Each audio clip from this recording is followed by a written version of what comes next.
Yes, indeed. Welcome into another episode of Total Hockey Now here on the Total Hockey Now YouTube channel. That over there is at Fuzzy Chris 91, Christopher Merez. I am at Pucking Thoughts, Adam Bernard. We are here with you for the third period of USA-Latvia. Latvia hanging tough for the first, half of the game, and then Team USA just turns it on the last 9 minutes of the second period, getting 3 goals, couple there from Brock Nelson, Tage Thompson, and it's 4-1 period just started. I'm curious. Where is your clock at on the third period for mine? So we can see who's ahead and who's behind. Who, for me? I have it off. I came up here, turned the TV off downstairs. I don't care what the United States does.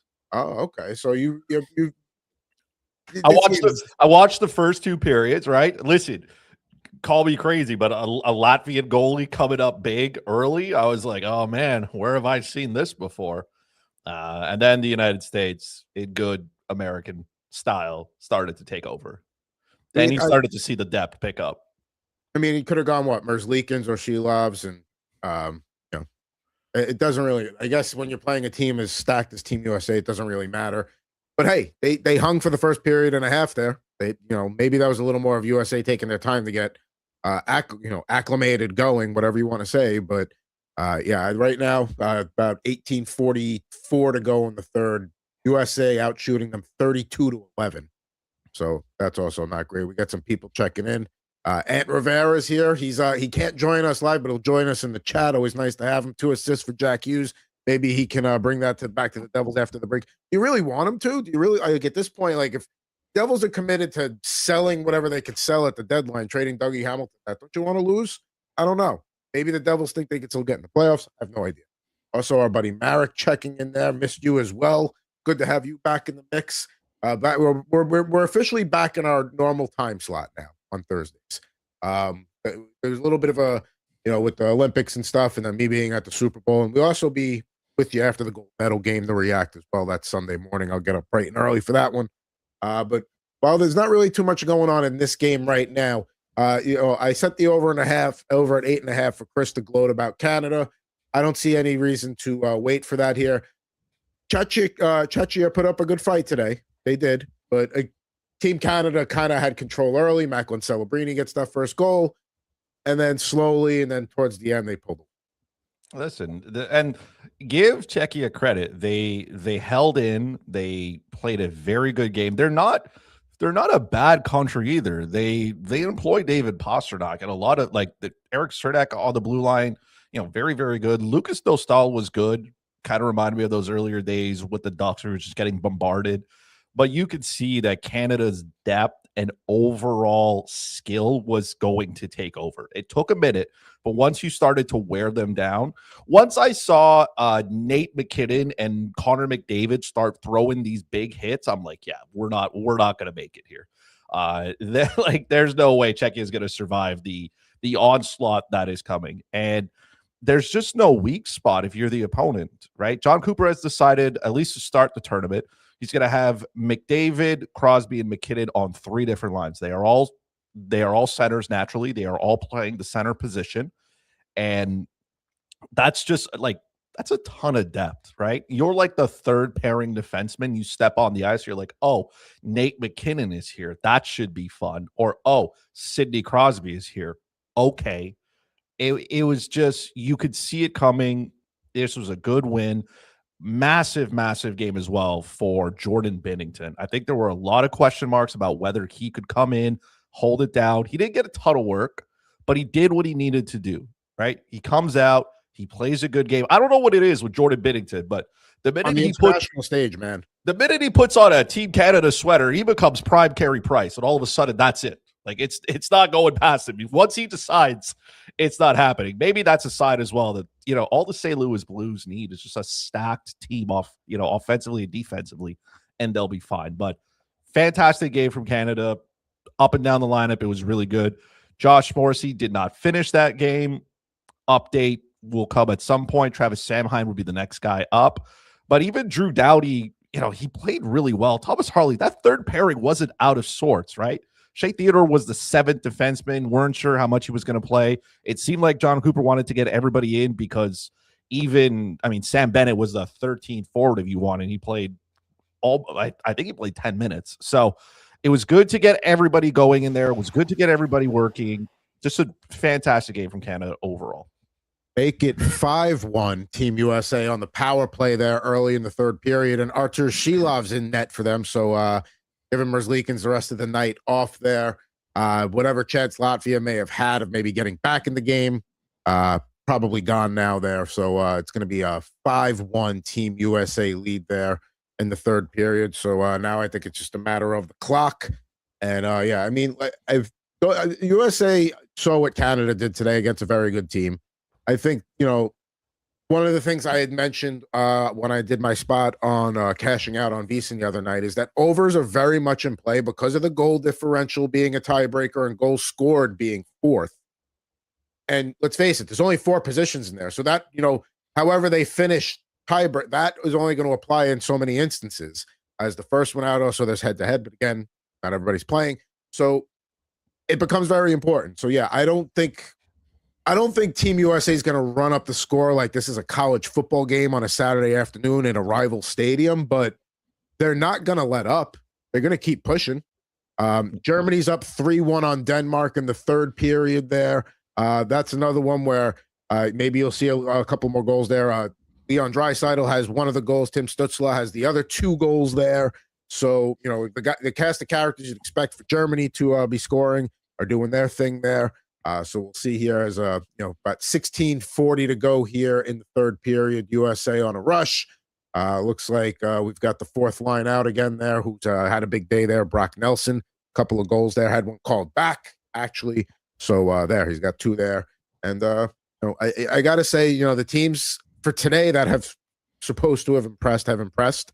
I can't say I watched Switzerland, France early this morning, but they certainly took care of business with a 4-0 shutout victory there. Then going back to yesterday, and this is where I'll say this. The one thing that has happened is I feel like the bottom teams have closed the gap a little bit. They're still the bottom teams, and I understand USA's up 5-1 on Latvia, but like it could have been, most people might have expected it to be 5-1 midway through the second, and it was a tight game at that point. So, or 2-1 at that point. But either way, Latvia was hanging with them. We saw Italy getting a great goaltending performance out of apparently the Minnesota Wild's 3rd or 4th string goaltender. Again, Edmonton, like, what are you doing? If Minnesota's like stockpiling them at this point, like how does one team anyway?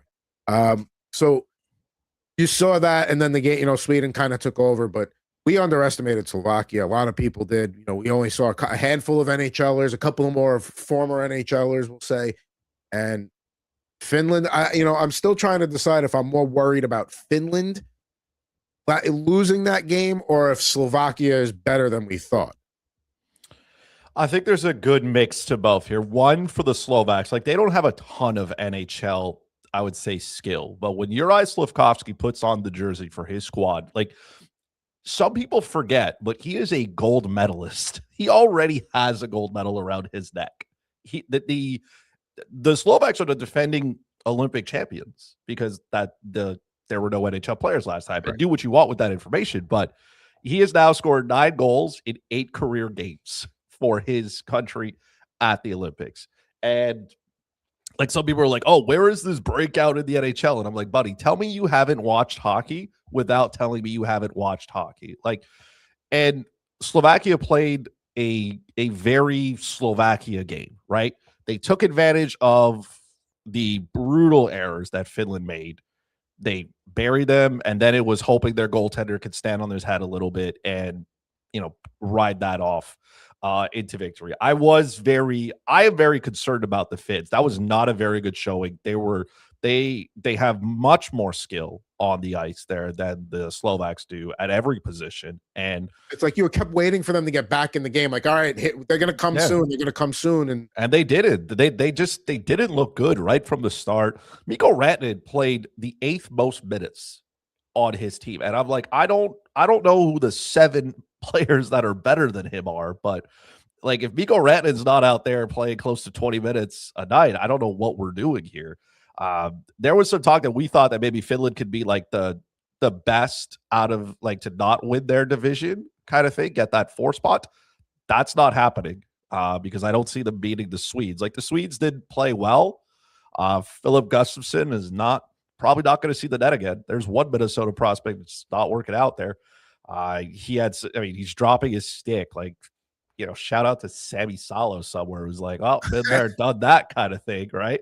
First thing I thought of, but that kind of opens the door for a lot of those other countries. We talked about Germany. Germany's winning. They could be the 4th place team, right? Like they very much could be. They just have to not get slaughtered by the United States, and then everything else kind of figures it out. Because if it comes between Germany, Slovakia, what we saw from the Finns, like I get Germany doesn't have a ton of depth, but they also have the best player in the world on there. Well, I'll give you top 5 then. Like Leon Draisaitl is right there. He is capable of taking that team and willing them into victory. So it's a good spot for the Germans. Long way to go, but good start for them. Do we actually we have one question in the chat here before we get to that. Were we surprised by Suzuki and Slav goals? The Suzuki one, maybe. It was interesting to see Suzuki play the wing. So he hasn't played the wing in a long time. Obviously, that was probably the expectation that he would need to, because when your center group is McDavid, Crosby, and McKinnon, there's not enough space, right? Bo Horvat scored a goal. He looked like he's continued to prove everybody wrong. He deserves to be there. But listen, Suzuki's going to have to be a little bit of that guy who goes to the net. He got a stick on it. Lucky goal. Fine. It was interesting to see him play with McKinnon, because I don't think those two players are compatible at all. Like Suzuki doesn't shoot the puck a ton. He is a good facilitator. We'll see if that line changes over time. I would probably like to see McKinnon play with someone like Reinhart, maybe kind of somebody who could shoot the puck a little bit more. Nothing wrong with Brandon Hagel. He's got a ton of skill as well. He can fire it. But not surprised by the Slav goals. I mean, he's the guy on that team, and he's got to shoot the puck. And that's, I think, something that hit me hard watching him is like, you can do this. Because when he plays for the Canadiens, sometimes it's like he's trying to make a pass. And I understand why he would, right? You got Cole Caulfield on the other side. You got Suzuki. You got all these guys who can shoot the puck. But Slav has a rocket release. And you saw it on that second goal where he just buried it. Like, there's nothing UC Saros can do at that point. So I wasn't necessarily surprised that Slafkovsky went out there and did his thing. He showed us that he can. Suzuki is just, listen, you got to be at the right place at the right time, right? He's not a speedster, but he's super smart. He knows where he's got to be. If he's going to keep playing with Nate, just, find some open ice and let Nate facilitate it to you. So we'll see how Canada fine-tunes that in their next matchup, which is coming up, Saturday? Or they play tomorrow, or they get the day off? I forget. I believe they have the day off. No, sorry, they do play tomorrow. My bad. Tomorrow's the 13th, right? Tomorrow's Friday with Darryl. So they play Switzerland tomorrow, which actually will be a little bit. I mean, with France to close, this is going to be their tough. I'm not going to say things get easier, because Czechia and Switzerland are probably right parallel with one another talent-wise. Sweden and Finland, 6 a.m. Eastern. I know you won't be up for that. 3 a.m. No chance. I might crack the alarm for like 6:05 a.m. just to get a little bit into that. That should be quite a game. That total, by the way, in case you care, sitting at 5.5 currently. Ain't no way we're seeing an under there. Especially if the Finns are trailing, they cannot lose 2 games. So, and they need regulation wins. They can't just be going to overtime and collecting the point. Not that I don't care about Slovakia and Italy, but not at that hour. Slovakia, Italy. I mean, here's a chance for Slovakia to also maybe put their, hey, maybe we're going to be that number 4 team. That you get a big win against Italy now. I mean, listen, it's a tall task to beat Sweden, but if things bounce right and you have a nice goal differential there, so it's very possible. That total's 5.5. The over's at -142 though on DraftKings. So puck line there +3 is 3.5 for Slovakia, +120 to cover. You think Italy can win, keep it within 4, then it's -142. That Sweden-Finland game, as you said, the total's 5.5. Sweden on the puck line, your traditional old 1.5 puck line in that one is +140. Also looking at Czech Republic, France tomorrow. France 3.5 puck favorite there. Total is 6.5. at plus 102. I would like the over in that one. I think that one you could see a lot of goals scored there. And then Switzerland, Canada, total 6.5. Canada 2.5 goal favorite there, minus 130. I think we see Jordan Binnington take a rest. My expectation is Logan Thompson will start that. It sounds like Canada wants to give each one of those goalies a run.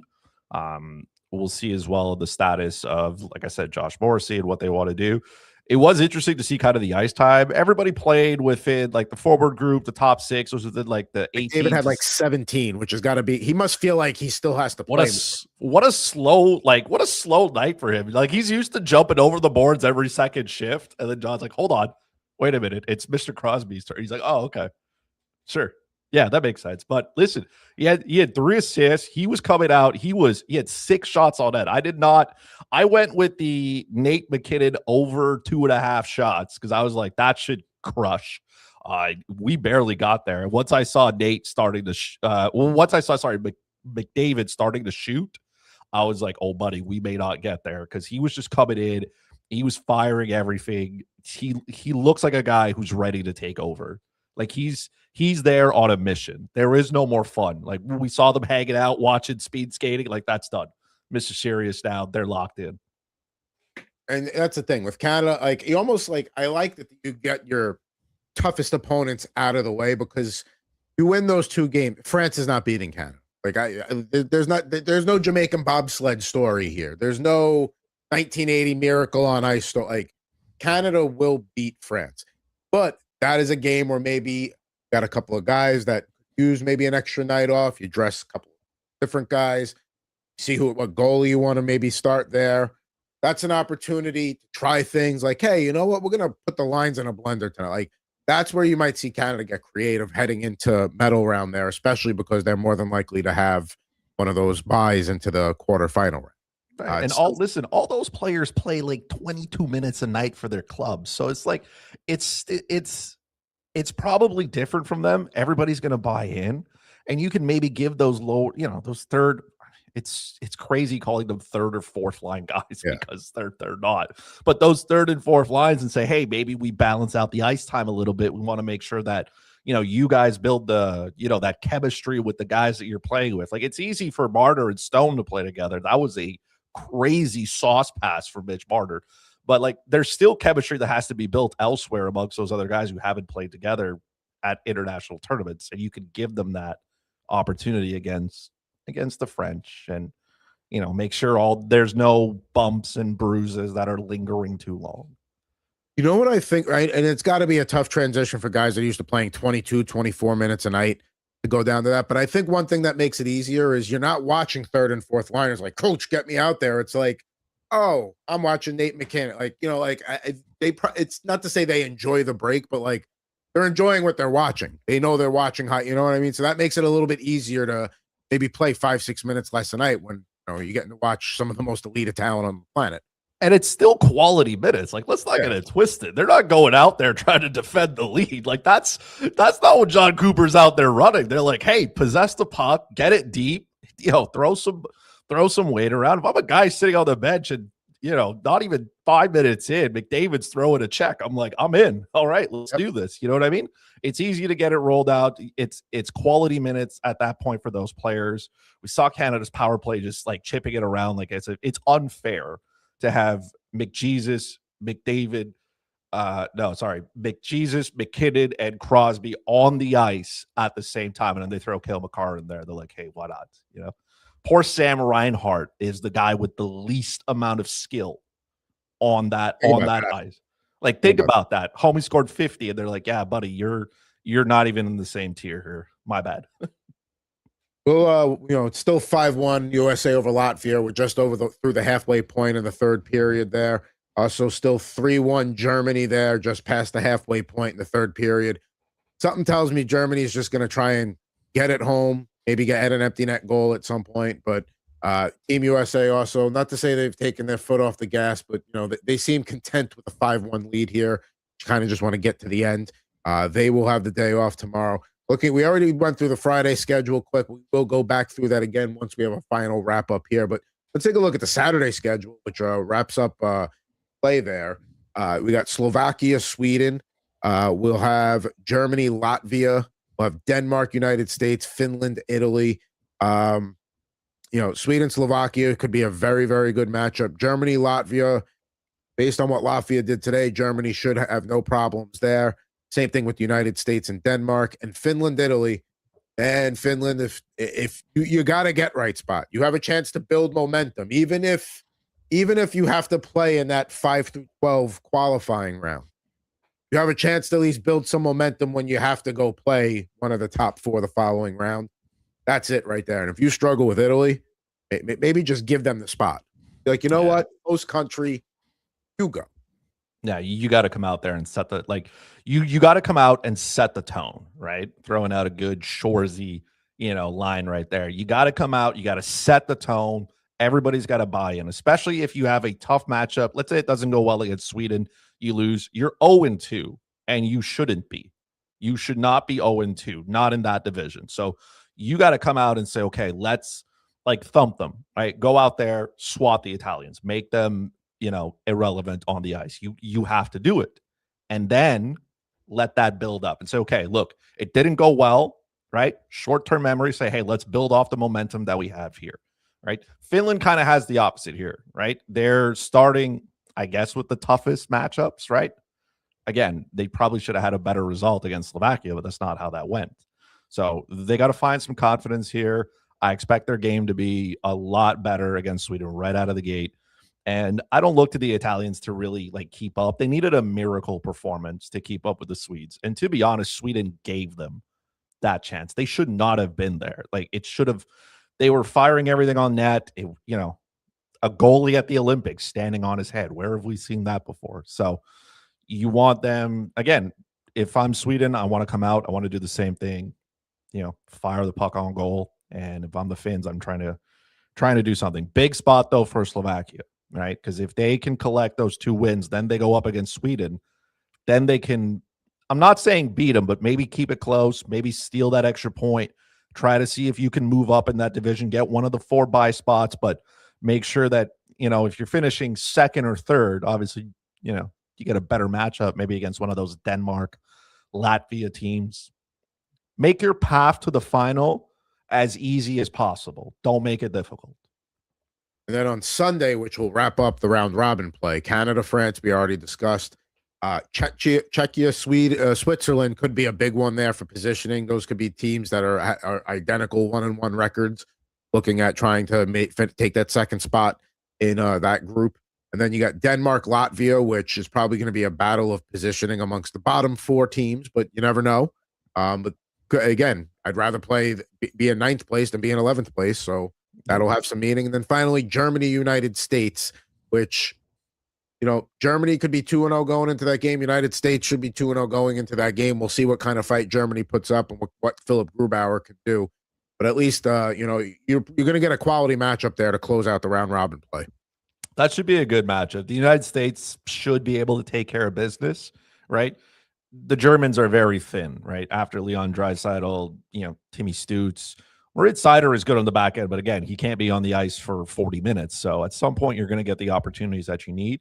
You have to take advantage of them. And then it's about making sure your defense stands tall, your goaltending is tall. We'll see if Philip Group, best case scenario for the Germans would be taking that game to extra time and stealing a point in any way, shape, or form. To me, that would be a win. If you hang around with the Americans long enough and you can steal a point, that's a win. You take it to the bank. Yeah, that's why to me, USA, Denmark, that'll be, not to say a barometer, but they need to do pretty much what they did against Latvia against Denmark. They can't let that game hang around. They probably need to even maybe get out to a little bit of an earlier lead. And because Germany's going to put up a little bit of a fight there. Like you said, they're thin, but they have a Norris candidate and Moritz Seider. They got Draisaitl. They got Tim Stützle. Again, they have guys that can burn you. Granted, Team USA is a lot deeper and a lot better, but said hot goalies happen in this tournament. Now you got 6:10 to go in the 3rd period. Team USA up on Latvia there. 3:50 to go. Germany up 3-1 there. So again, that game very much looking like they're just trying to. Everybody's trying to get home. That's what we're trying to do there. Denmark's probably trying to do everything they can, but again, impressive that Germany, they're just, shutting it down. They, haven't really done much there. So I know it's not sexy for some of these teams, but because the neutral zone, it not only looks small, but I'm assuming it feels small. But like early in the games, especially against these countries that don't have the depth, you got to get those pucks in deep and start, working those guys defensively, work those defensemen, make their lives hard. Because if you start doing that early and you keep that pace going, which is what we saw Canada do, those floodgates are going to open. Because at one point, you're just going to run out of steam. Like you just can't keep up with the relentless pressure that these nations like Canada, I'll throw the United States in there, obviously, as well, even the Swedes, right? Once you start firing pucks, getting it deep, doing all the boring stuff that nobody likes, when you make life difficult, again, some of those defensemen are not NHL defensemen. You can grind them to the ground, and they're going to realize why they're not playing in the best league in the world. So go out there, make life difficult. It's not maybe the way you want to play. It's not all the finesse in games, but go in there, make it tough, and then those chances will start to open up. I'll say this, and I know hindsight's 2020, but the way Shelovs has been playing in the third period here for Latvia almost makes you kind of wonder, had they decided to go the other way.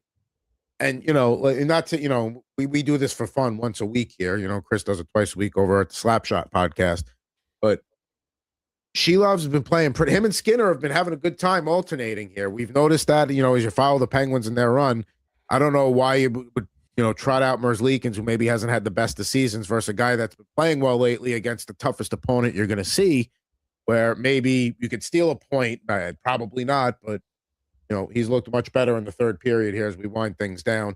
I don't think that was to be fair, I don't think that's the game that Latvia thought they could win.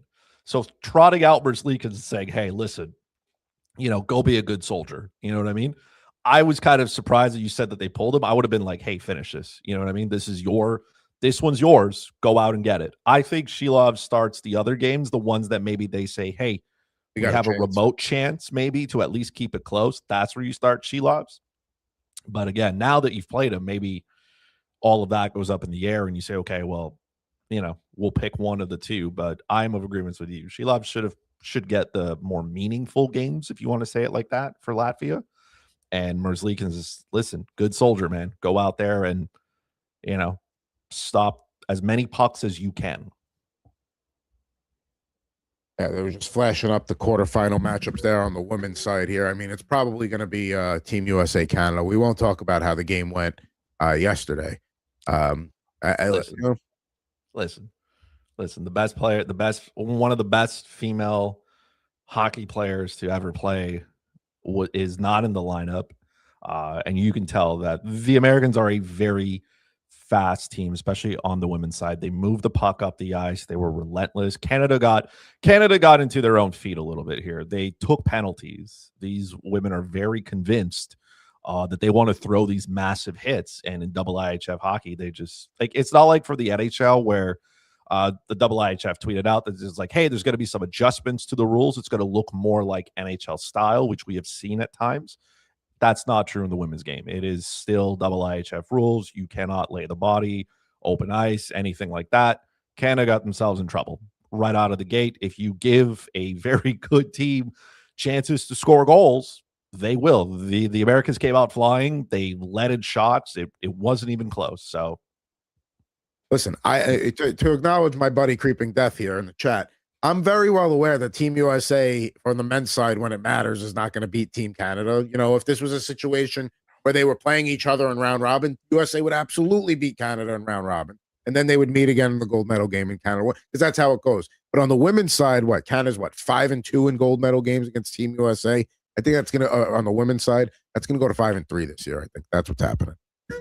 Looking at the quarterfinal matchups on the women's side, there as the action winds down. It's still 5-1 Team USA, just under 4 minutes to go in the third. Germany and Denmark looks like they've gone final. I don't know if it was 3-1 or an empty netter. I don't have that game on at the moment. Looking at the women's quarterfinal matchups tomorrow, 10:40 a.m. Eastern time on Peacock Digital only, is going to be Czechia and Sweden. And then USA, Italy. So the women's host country there getting through. And then on Valentine's Day, Saturday, Canada, Germany, Finland, Switzerland. So basically pretty much all the teams you would expect on the men's side to be in the quarterfinals have gotten through on the women's side. There is no shortage of hockey to watch, my friends. If you are not glued to a TV early in the day, I don't know what you're doing. Let's just trying to get the results here and make sure there was no empty net goals there. Well, the problem is, like, I understand that like the Olympics and NBC and everybody have such a lockdown on like the highlights and data, but like even ESPN has to like stagger the time of like their live scoreboard. Like, come on now. I know that game's gone final. It's off the DraftKings board. Come on now. It's been hard to track player shots because they don't update it because they don't. I guess they just don't have the right to. So I was sweating out trying to figure out. I was there counting how many shots I think Nate McKinnon took today. And then I was like waiting for the official score sheet to finally go final. And that's been the struggle because I wanted to live life in struggle. I've been counting the Jack Eichel shots. Every time he like attempts one, I'm like, as a biased person who needs him to have 4 shots, everything towards the net is a shot to me. That's it. Yeah, listen, you don't root for many things Team USA. When I enjoy when you do have something that's pro Team USA for you to root for. So, listen, I'm very pro Team USA as the second place finish. Very pro. Anybody that has the game at 6.5 between USA and Latvia, Latvia's got a power play here with about 3 minutes to go. Maybe they make it respectable. 5-2 doesn't look so bad. Latvia, if you're on the Latvian end of that, you're like, hey, we only lost 5-2 to Team USA. So see what they do here. But if Team USA gives them any opportunities there, Germany, Denmark as well. And the thing that I'll say too is like, yes, I know it's a smaller surface, but it just feels like watching an NHL game. It obviously doesn't feel like watching true international game with that really spread out rink. I feel like I'm watching an NHL game. I don't really notice any difference on TV. I think they should play on international ice. I agree, especially internationally. I don't know why they're playing on NHL. I get why, right? But there are still international players that play.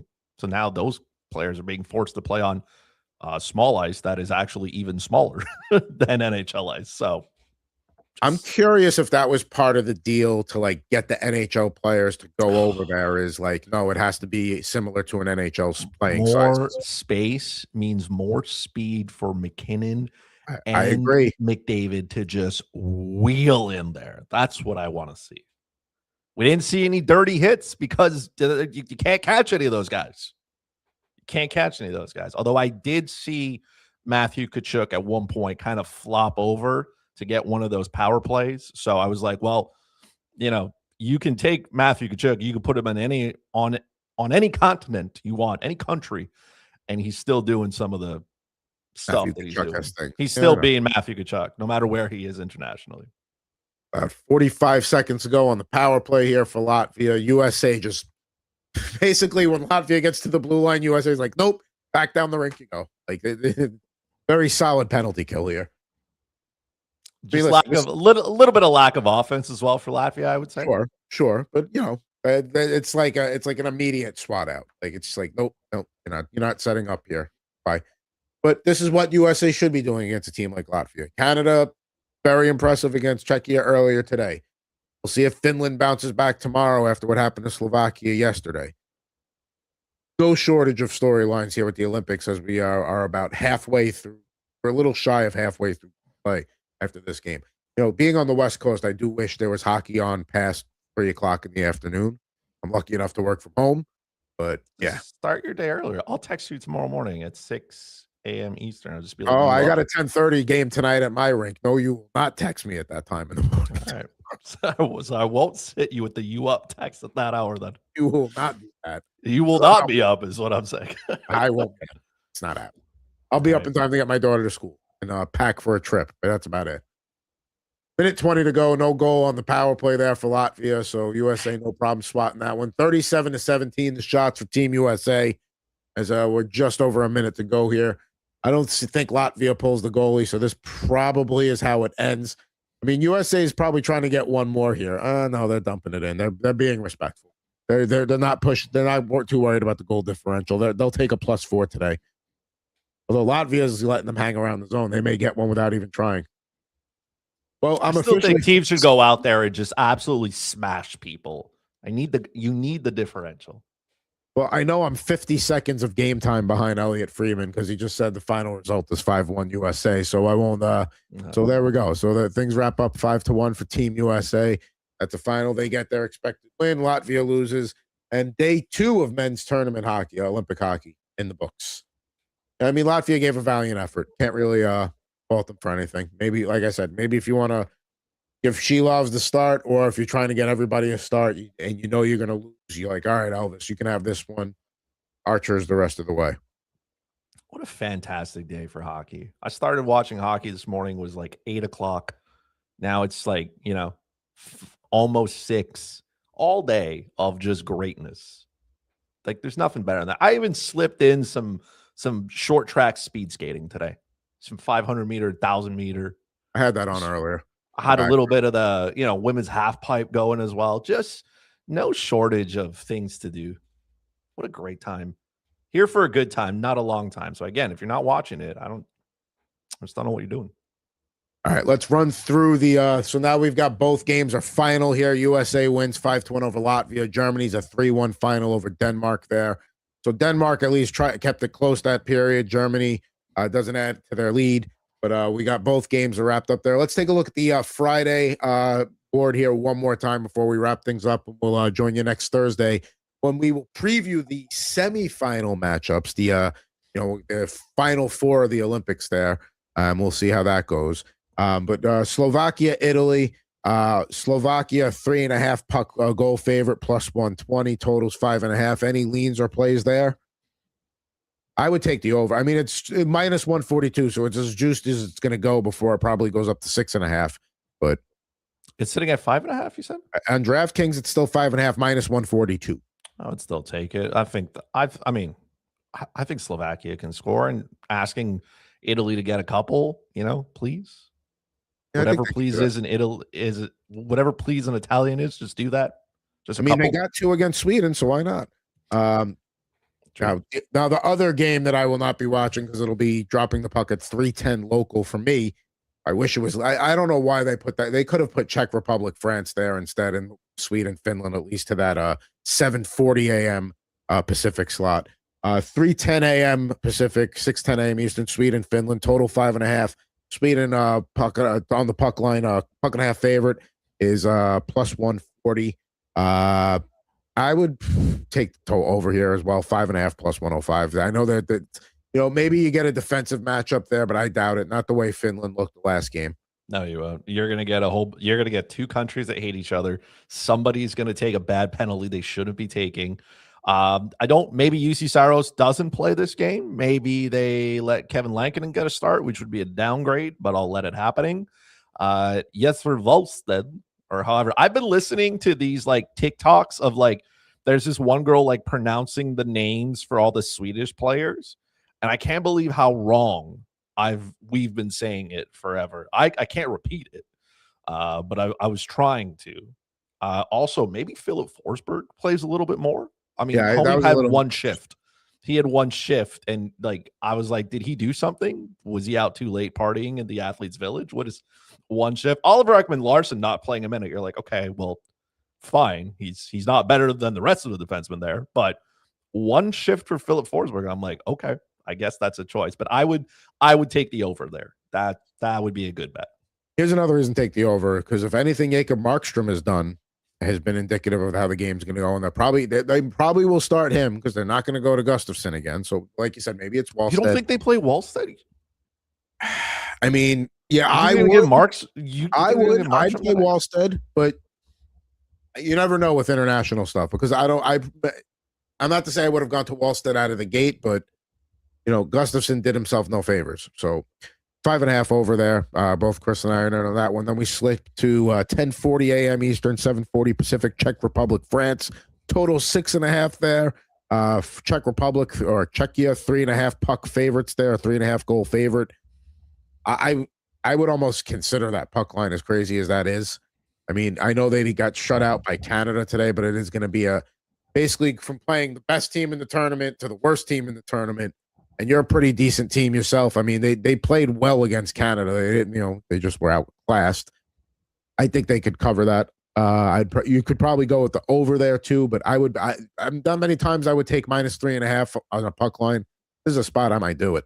I would probably follow you there. I mean, the French didn't really put up a fight against the Swiss. Like, the Swiss are a good team, but they're not necessarily deep. I think that Czechia overall might be better than the Swiss. So I don't know if France will be able to.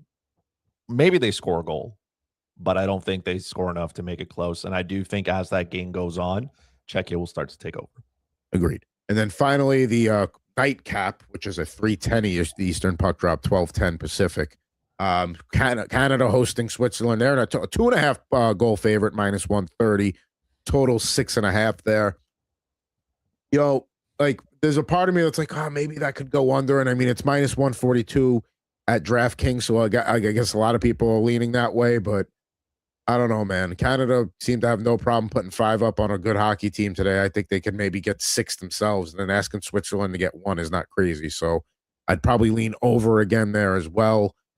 I could see Canada covering that puck line too. Maybe history makes you snake bitten a little bit, but I don't think that really plays here.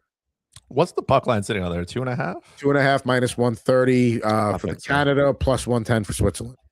I think the 2.5 seems pretty fair. I mean, Canada is, again, they were good. Dostal was good. That kind of kept that game close. If Dostal was at any point, not great, then it would have been tough. So I'm not sure about the over under, just because like Logan Thompson's not a pushover. Like, that's not something. And Canada is just so relentless, Their offense looks in tune. They look like they're ready to bang bodies and fill the net. So 2.5 seems pretty fair. I think they can win by 3 goals. And again, if it's like, let's say it's 3-1 kind of thing, like, the Swiss are pulling the goalie because you need every goal that you can get. Like, if you give one up, you're like, it is what it is, right? But I think maybe these teams, right, there is no tomorrow. And because they did win their first game, it's not as terrible. So 2.5 seems fair. I would take that puck line. I think that's a reasonable puck line as well. Now, there's no lines for anything up beyond that, but I'll run through the weekend schedule for you one more time here. For Saturday there, Slovakia, Sweden, and Germany, Latvia are your 3:10 a.m. Pacific, 6:10 a.m. Eastern puck drops. Then Finland, Italy at 7:40 a.m. And then Denmark, United States at 3:10 Eastern, 12:10 Pacific. And then on Sunday, wrap up the men's hockey action. Czechia, Switzerland, which will be an excellent game. 6:10 a.m. Eastern. Canada, France at 10:40 a.m. Eastern. Denmark, Latvia at 1:10 p.m. Eastern. And then at 3:10 p.m. Eastern time to wrap up round robin play is Germany, United States. One last thing to get to before we say farewell. At Tim Frith, 24 checking in. Will Team USA win its first Olympic gold since the Miracle on Ice in 1980? I think it's still too early to give an official answer to that. I want to see how they play against Germany. I want to see if they run through group play without any problems, without any close calls, in pretty dominant fashion. I would still pick Team Canada over them, but I would feel better about their chances against Team Canada. But if they trip up against Germany, I don't think so. No, Tim. There will be no Miracle on Ice. There probably will be another golden goal, though. So that's how I'm going with this. So not only is it you're going to win again, but you're going to do it in heartbreaking fashion. I remember when I went to both the Rangers Canucks game there, and when we were in town, I took the arena tour because why not? They specifically point out that corner where it's like, yeah, that's where it happened. Listen. You don't even have to watch the video. You can just hear the sound when Sidney Crosby calls for it and Jerome McGinley puts it on his stick and he just slides it between Ryan Miller's legs, and that's it. Nothing else matters after that. Why beat, like, again, this is assuming the Americans make it that far. Why beat the Americans when you can absolutely humiliate them on the biggest stage in the world? You know what I mean? Like, rub salt into the wound. You know what I mean? All the way down. Thanks, pal. Subway to Shea podcast. Our friend Ant Rivera 86 not here today. He was joining us in the chat earlier in the game. Let us know about the goal. He's got plenty of Winter Baseball Classic and Mets coverage going on over there. Slapshot podcast. When's the next one coming out here? Right before quarterfinals start. Whenever they decide to put that down. If you're looking for a schedule, good luck, man. We're going with whatever the Olympic Committee will give us. We're going with that. Whatever they set up, we're going to break down 1 to 12 and how I think this plays out afterwards. It's going to be a 100% correct bracket. Wow, there we go. I mean, as Howard Bender, right, friend of the Fantasy Alarm, say, right, I have spoken to my bracketologist, and I have all the inside information needed. Anthony chiming in with a very important message there with the Team US chat. There we go. Rip and riff off this Monday as I'll be away. But go check out the last episode there. We put a wrap on the Super Bowl, among other things, and talk a little hockey as well. And yeah, that'll do it for this edition of Total Hockey Now. Now, don't forget, we're going to be back with you. We're back on our Thursday slots there. Like I said, I know it jumbled around a little bit. We're back where we belong. Next one will come up Thursday, February 19th, 5 p.m. Eastern time. And then following that, we'll do a gold medal wrap-up that Sunday, February 22nd, bright and early on the West Coast after that game goes final. But for at Fuzzy Chris 91, I'm at Pucking Thoughts, Adam Bernard. Back with you. There you go. You get the Canada thing in there. Good for you. Talk to you on next Thursday, previewing the semifinal matchups here on Total Hockey Now.